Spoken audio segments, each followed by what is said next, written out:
ನಮಸ್ತೆ. ಇವತ್ತು ನಾನು ಹೊಸ ರುಚಿಯೊಂದಿಗೆ ಬಂದಿದ್ದೇನೆ. ಹೀರೆಕಾಯಿ ಸಿಪ್ಪೆಯಿಂದ ಚಟ್ನಿ ಹೇಗೆ ಮಾಡೋದಂತ ತೋರಿಸಿಕೊಡ್ತಾ ಇದ್ದೇನೆ.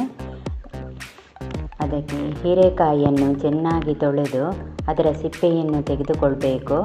ಅದರ ಸಿಪ್ಪೆ ತೆಗೆದಾದ ನಂತರ ಅದಕ್ಕೆ ಹಸಿಮೆಣಸಿನಕಾಯಿ, ಬೆಳ್ಳುಳ್ಳಿ, ತೆಂಗಿನ ತುರಿ, ಹುಣಸೆ ಹುಳಿ, ಉಪ್ಪು ಎಲ್ಲ ರೆಡಿ ಮಾಡಿಟ್ಟುಕೊಂಡು ಒಂದು ಪ್ಯಾನಿಗೆ ಎಣ್ಣೆ ಹಾಕಿ ಹಸಿಮೆಣಸಿನಕಾಯಿ, ತೆಂಗಿನ ತುರಿ ಎಲ್ಲ ಸೇರಿಸಿ ಫ್ರೈ ಮಾಡಿ ಅದನ್ನು ಒಂದು ಜಾರಿಗೆ ಹಾಕ್ಕೊಂಡು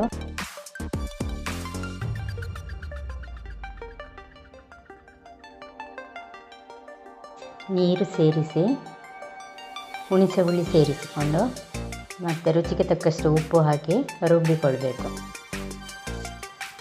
ಸಾಸಿವೆ, ಒಣಮೆಣಸು, ಕರಿಬೇವಿನ ಎಲೆ, ಹಿಂಗು ಸೇರಿಸಿ ಒಗ್ಗರಣೆ ಕೊಟ್ಟರೆ ಹೀರೆಕಾಯಿ ಸಿಪ್ಪೆಯಿಂದ ರುಚಿಯಾದ ಚಟ್ನಿ ರೆಡಿ ಆಯಿತು.